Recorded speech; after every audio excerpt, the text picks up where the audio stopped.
Imagine when you share your darkest hours, they become someone else's light. I'm Jennifer Lee, a global community storyteller, host, author, and survivor, guiding you through genuine, unfiltered conversations. Together, we break the silence, shatter stigma, and amplify voices that need to be heard. Each episode stands as a testament to survival, healing, and reclaiming your power. Listen to I Need Blue on Apple Podcasts, Spotify, YouTube, or your favorite platform. Learn more at www.ineedblue.net. Trigger warning: I Need Blue shares real-life stories of trauma, violence, and abuse meant to empower and support. Please take care of yourself and ask for help if needed. Now let's begin today's story. My friend and guest Maria is here today to share her journey, which, though filled with heartbreak, has been inspiring. She has turned her pain into a crucial mission to help others, all while navigating the deep hurt of being separated from her daughter and grandchildren, one of whom she's never even met. As she shares this deep secret and the emotional turmoil attached to it, she becomes a voice for others. Thank you. Despite living in the same city, the barriers she faces aren't logistical. They're rooted in her daughter's husband and mother-in-law's selfish control. Today, we're peeling back the layers of this intricate issue, illuminating a topic that many suffer in silence. It was decided to change names for the safety of others. Maria, thank you for trusting me to share this very present journey on the I Need Blue podcast. Thank you for having me. Oh, absolutely. I wanted to share a little backstory. You contacted me, you called me in November, and you said, Jen, I have something very heavy in my heart, and I would like to share it on your podcast. And of course, I had to put my podcast in pause, but now we're back. So I reached back out and you were like, yes, I definitely, want to share this story. And interestingly enough, in that time, now that I'm in a new community, I've met new people, and I'm finding that this truly is more common than we think, but it's not really talked about. And so I appreciate you being here. I would like to kind of dive in and talk about what this journey has been like for you. And if we could, can we kind of start from the beginning? Maybe when your daughter, started dating her now husband and how that relationship evolved? Sure. Can I go back just a little bit further for comparison? She's been in a long-term relationship before this one. And I'm going to tell you that the relationship with her then boyfriend was fabulous. We got along well. We had a nice bond with his entire family, and that relationship lasted several years. My daughter also would call me on a daily basis while she was in that relationship just to check in. Mom, how you doing? Either on her way to work or when she woke up in the morning. So we had a great relationship up to that point. She was in her early 20s when she met Mark and just noticed some things changed. He was very different from the other types of gentlemen that she had relationships with. I find myself making notes for this interview and feeling as though I need to justify I didn't do something wrong. I'm not a terrible person. And I caught myself and I found that I'm not a terrible person and I'm not a terrible parent. And this has been going on for many years, close to 7 years. I've kept quiet for so long. Finally getting to the point where I reconciled that she wasn't in my life is when I started talking about it. And that's when I started learning that there are so many other women and men who are experiencing this exact same pain, this hollowness, this exclusion, and it is incredibly heartbreaking. They're keeping their shame inside because nobody wants to be tagged as a failure as a parent, especially when they invested so much of their lives in making a good life for their children and a good upbringing and so forth. We just shame ourselves into silence. I felt that talking to you and to your listeners, hopefully, I'm going to be able to help other people feel better. I don't have any solutions, unfortunately, but I'm really hoping that knowing that you're not the only one, I know that made me feel so much better. Knowing that I was not the only person out there going through this hell. My child is alive and does not want me in their life. And that's just really something that's difficult to reconcile. Yeah, absolutely. As parents, we look forward to watching our children grow and go to college or have a job or a career, whatever their path is. There's like curiosity for a parent as to, what are they going to do? And of course, the marriage and the kids and all of those other things. And as grandparents, we look forward to being able to experience that alongside them. And when that notion of, okay, I get to be a grandparent, spoil them and just the way that our parents spoiled our kids, and then to realize, oh, that's that's not gonna happen. And you're not prepared for it, right? And that's it. I always look forward to my family growing, my daughters getting married and their husbands and their children and the big holiday gatherings and making sure my house was big enough for when my kids had families. And I guess that was a given. I assumed that that's what I was going to get and that was in my future. So that's what made it even harder for me to accept the fact that I don't get this. And it's not for me. And I'm not going to have this privilege of being involved in her life and with the grandchildren. I heard you say earlier when you finally accepted that she was not a part of your life, there's a grieving process that goes along with that. Can you tell me a little bit about that? For the first 3 years, I still held hope. I thought she's going to come around. I had wonderful people tell me it's okay. It's not going to last. She'll snap out of it. She'll come back. It's going to be okay. Holidays, I would just hug my other daughter and cry. Christmas, the first couple Christmases, I couldn't help it, but when I saw her, I'd cry. And then just knowing that she rejected me. She doesn't want me in her life. I would call her and I would say, how can I fix this? How can we make this right? Tell me what I need to do. I don't understand what I've done.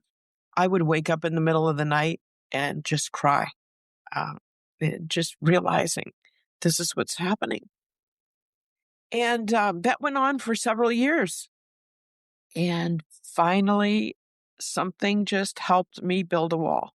And I think what I had to do was let go of the hope that this is gonna come around and keeping my heart open for her to come back.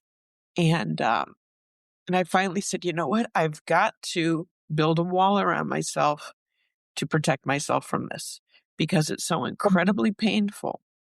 And I constant reminders and just build the wall around and let go and go, "You know what? Accept what I've got. This is what I have." And accept the fact that it's not going to change. And when I got to that point is when I started feeling stronger. I didn't hurt all the time. Waking up during the night crying stopped. So there's a lot of that helped once I got to that point. But it took me many years to get to that point. Because it's a mother's love. And you love your children unconditionally, even though they've hurt you so much by what they've done. But your own love is actually being weaponized against you. And we live in such a different world than you and I. We didn't have internet growing up. So now you go on Facebook and you see all your friends and their kids come over and their grandkids come over. And it's like a constant reminder of what you don't have. Like, you're really happy for your friends, right? And your other family, but you're constantly like, "Wow, I wish that was me." It's hard to literally cut it off. And you're right about the mother's love thing. It's our job to fix the boo-boos, right? It's like, this is a boo-boo, that there's not a bandage big enough, long enough, strong enough to fix it. You feel helpless. And, in your situation, like Minnie, it was because of somebody else that have alienated your daughter and your grandchildren from you. So can you tell me, from the outsider looking in, the parent looking at their child, when did you notice the behavior? When did things start to change? Was it while they were dating? So their relationship lasted, and I'm just guessing roughly, maybe 3 to 4 years before they were married. So they were living together, and she still had a relationship with me. She lived very close, within 5 minutes. We'd see each other often.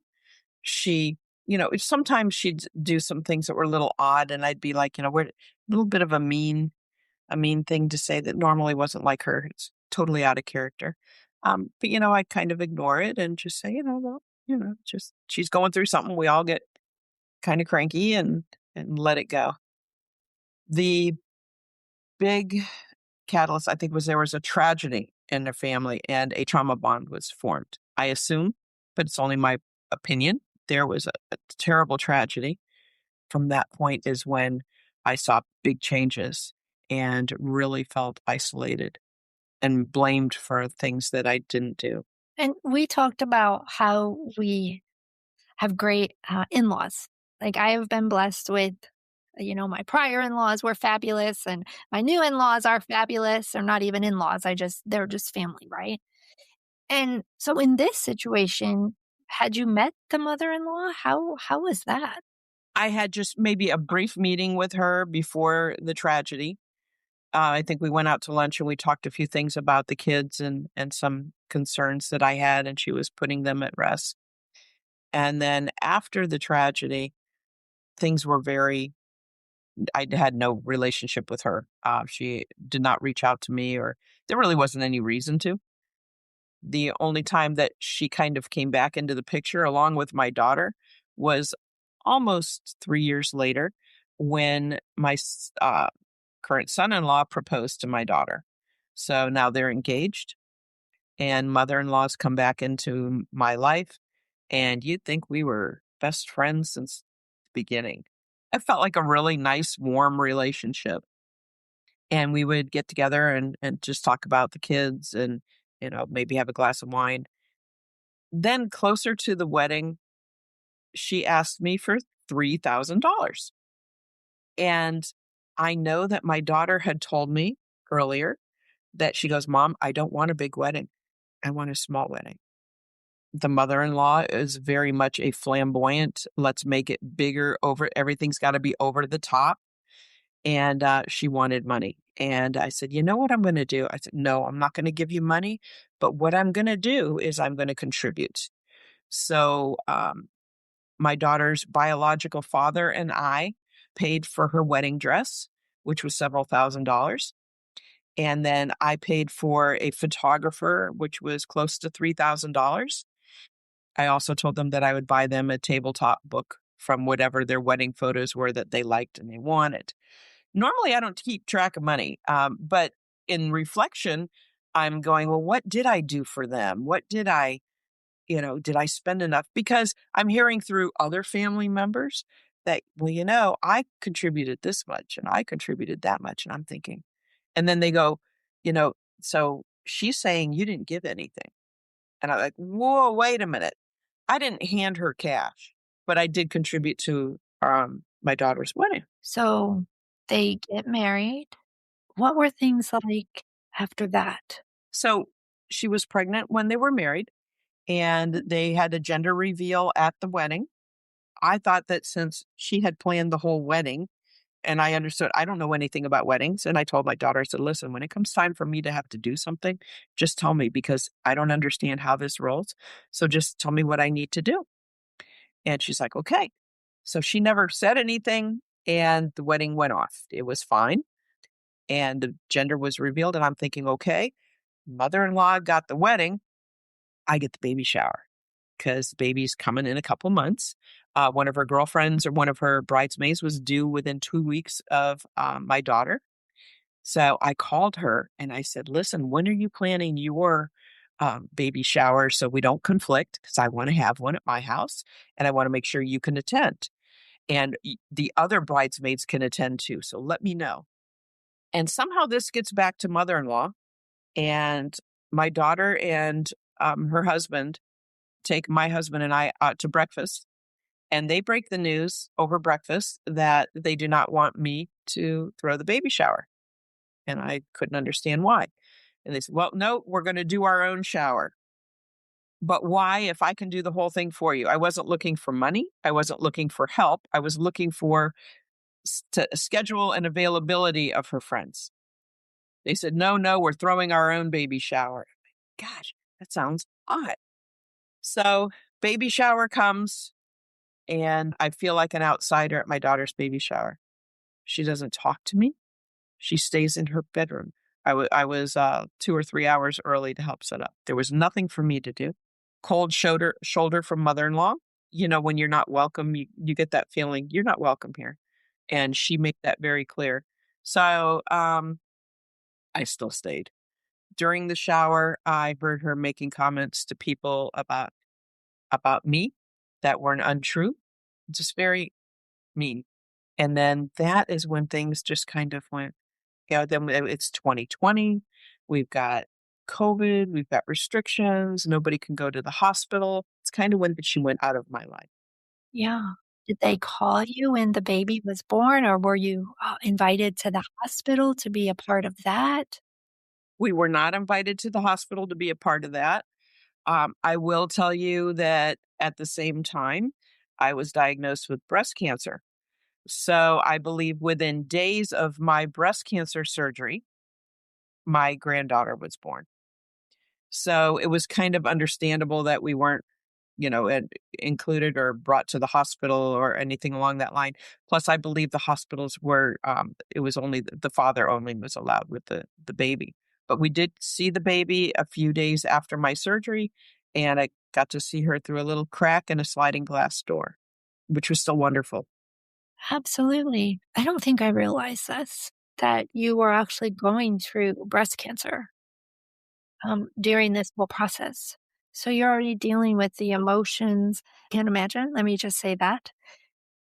I think, when our children are adults, we kind of want to lean into them a little bit for support and to be there because we want that hug. Like, their hug just motivates us to keep going and want to stay healthy and all of those other things, right? It's like a natural endorphin. Jen, your words it couldn't be truer. I just needed that little bit of, can I lean into you and have a little emotional hug? And I got nothing near that. I actually remember showing her the surgery site because I got the feeling that she didn't believe that I was going through this and that I was lying for attention. And that hurt incredibly. Uh, and that wasn't the little girl I raised. That wasn't the young woman that she was before she met him. So, that was just another pain on top of it. Wow. I can't imagine. I'm crying with you. Yeah, I feel it, and yeah, I'm just so glad you're here. It's your strength and perseverance and prayers, and of course, I know you have great friends. I have great friends and I have the absolute best husband. And he has gotten me through so much. And he's going through this with me. He came into the girls' lives when they were 6 and 10 years old. So he's pretty much been their father figures from the beginning. So this is his pain too. He just quietly keeps it inside. Yeah, men, they definitely deal with it, a little bit differently, a different type of helplessness, because they're helpless in, like, how do I help my wife, who's also the mother of my children, and then how do I help my children? Yes, Absolutely. I think it's not that we wanna control a situation, we wanna be included. that's it. That I just want to be included. Don't need to have control. Don't need to have a say in anything. Just when you get together for a birthday, when you get together for a holiday, just say, "Hey, you want to come over and just kind of sit, enjoy, just be a part of it." And that's really what hurts the most is that I'm not included. Um, and the birthdays come and go. I do not have anybody sending me pictures of my grandkids, even though I've asked, can you please? During that time when mother-in-law and I were on good terms, I made developed relationships with the rest of the family. His grandmother, his aunt are just wonderful women. They understand this. They've seen this before in a previous generation. So I had that, and I'm like, "Please send me pictures." And I think that there's a concern that if I post those pictures on social media, that there's gonna be, ramifications from mother-in-law. I think that there's a lot of concern, and they try to avoid the wrath of mother-in-law. For you as the mom, it's what I would call a balancing act between how much do I try to get to my daughter, communicate to my daughter, try to see my grandkids, ask for pictures without, well, I don't want the mother in law to just get pissed, quite frankly, at my daughter and take it out on her and scold her. So what I've been told from these 2 women is that my daughter's cell phone is not her own, that if there are missed calls or any indication that there's been communication that she would suffer consequences. And they're emotional. Those are things that I know she suffers consequences. And she is a very easygoing, want to make everybody happy type person. So she will sacrifice, and I've seen that throughout her life. She will sacrifice something that would make her very happy if somebody else wanted something different badly enough. I'm just seeing that the things that she's told me prior to meeting this family. There are things that she did and did not want. I know that she's tolerating a lot of things that she didn't really want. The end of the day, mom knows her kids. So, first grandbaby, you got to see through a crack. I did. And then I told my husband, I said, listen, we need to get on a schedule because, things were strained and she was distant for a few years before the wedding. I'm like, listen, let's get on a schedule. Let's try to see that baby every week. So I'll make a phone call or swing by. And of course, they lived just a few miles away from where I worked. So I'm like, okay, hi, can we come by on Saturday? No, husband's not going to be there. Oh, okay. How about Sunday? Don't know if husband's gonna be here. I'm like, "Okay." And another time I would call and say, "You wanna go out to lunch? I'll swing by, I'll grab you and the baby, let's go grab a sandwich, this would be wonderful." No, he's not gonna be home. Nobody's gonna be here. And I started thinking, "Gosh, she needs permission." That's the only thing I could pick out of that is she needs permission for us to come see the baby. So then one time we did finally arrange things. My husband and I went over. I laid down on the floor with my granddaughter, who was already sitting up by now, and I read her a book, and she sat there riveted, and it was amazing. My husband watched, sitting on the sofa, and then I looked, and her husband is sitting on the other sofa, watching like a hawk. And I'm like, "No, that's just me. That's just me." And then after we left, I said to my husband, I said, "Did that feel weird to you or was it me?" He goes, "Oh, no. That was a supervised visitation." And during that, my daughter stayed busy in the kitchen and she was doing something. She didn't come over to have a conversation with us. She didn't come over to greet us or do anything. It was like we weren't even there. She's busy in the kitchen doing her thing. It was very awkward, and I believe that that was probably the last time we saw our granddaughter. Wow, and so the grandbaby was sitting up at that point, so matter of months old? Yes. Wow. And since then, there's been another grandchild, right? There has, yes, another grandchild was born. I know that I actually got a phone call from my daughter, and she said, "Mom, I'm pregnant again." And it was just such a it was a phone call a daughter makes to her mom. "Mom, I'm pregnant again, but don't say anything to everybody because mother-in-law doesn't know yet." I'm like, "I'm not gonna say anything." And then the next thing you know, there's a gender reveal and we weren't invited. And I'm like, "Gosh, why?" So, and then we've never met him. We never met that crybaby. When she called to tell you she was pregnant, she hadn't even told the mother-in-law yet. Man, that probably made you feel just so happy. Like, "Okay, maybe there is hope." You know? Maybe things are gonna come around, and then the gender reveal happens, and you're not invited, you're not told about it. So it's like a seesaw or a tug of war, inside. It is. Part of me goes, maybe I am glad that I'm not included because then they would really be able to weaponize and use the children to hurt me more if I was included and then punished for whatever arbitrary things.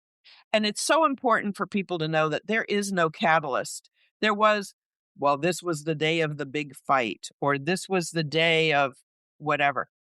There's none of that. And, let me say that one thing we need to teach the world is grace. We all make mistakes. So even if there would have been a fight with your daughter or somebody like that, like at some point you recognize, okay, this family unit, my child, my mom, we need to come together. We need to have grace on the situation and come together and function as a family for the child, right? I think grace is something people seem to forget about. So even if you said something that was fine, but then, the husband took it and was like, "Oh, I'm so offended, blah, blah, blah." So, at what point does he hold himself accountable and say, "You know what? I'm gonna have grace on this situation, and we're gonna move forward." I think that's a great approach, Jen, and I really think that that's something that requires a little self-reflection and a little bit of maturity and a little bit of empathy. And I don't believe any one of those 3 exist, and that's why I am where I am today. So, describe to us where you are today. Obviously, you found the courage to open up and share, and I'm honored. But tell us where you are today. I'm very grateful for this opportunity to speak and have more people listen and maybe help other people feel a little bit better about themselves and the situation they're in with their children and grandchildren. And to help people understand that this pain, they're not going through this pain alone. Many of us did not deserve it. I don't think anybody actually deserves this kind of pain. It's a torment. And I just wanted to help other people maybe feel a little bit better, that not to be so hard on themselves, that you can be a wonderful person and have really crummy things happen to you. It's still a battle. I still have dreams. Once in a while, I'll shed a tear just in the middle of the afternoon. Uh, the pain's there. Those are days I'll never have back. I'll never be able to cuddle them and hold them while they're tiny. And will they ever know who I am? Will they never know what their history is on this side of the family? And there's a good possibility that that may never happen. And of course, it's not just me and my husband. My daughter has no communication with her sister or her brother-in-law. Our side of the family, our history is being erased in our grandchildren's eyes and minds. And it's very much a family thing. I know we make the topic grandparent alienation, but like you said, your daughter, her sister is being alienated as well. It's definitely a family thing. And imagine having to be a person so insecure that you have to try to wipe out other people, other side of the family. They need prayers. Yeah, I think they need more than prayers. I think they need some therapy. I think that they they need some accountability because I'm also very angry about this because it's really inexcusable and these people really need to understand what they're doing is wrong on many levels. And then, to go and say, if somebody does inquire, I kind of heard, oh, you don't know both sides of the story. And I said to the person who told me this, I said, well, then would you find out what their side of the story is so I can understand and I can fix this? It's a shame, it's a farce, but they're living in their happy world, and apparently they're very happy with what they have, or they're incredibly unhappy, and this is not making them happier, but it satisfies some sort of a dark need to inflict pain on other people for no good reason. I am glad you shared. There's a saying, secrets make you sick. And so I think that when we're able to open up in a safe space and share and realize we're not alone, it helps overcome part of that grieving process when we know we actually have a support system behind us. I agree, and I'm so thankful that you allowed me this opportunity to speak, and every time I talk about it, I heal a little bit more. And, the scar will always be there, but the wound is getting smaller now that I'm talking about it. And I encourage people who are keeping this secret to talk about it and share. Stop blaming yourself. Stop scrutinizing every little thing you did when they were little kids and what you might have done wrong, because that's not what it is. The relationship was solid. The relationship was happy as she was an adult. It's when she went into her relationship with this person is when things changed. Yes. And you know what? Speaking of grace, I think you need to have grace on yourself. Allow yourself to grieve, allow yourself to talk, allow yourself to follow whatever process you have, but have grace on yourself.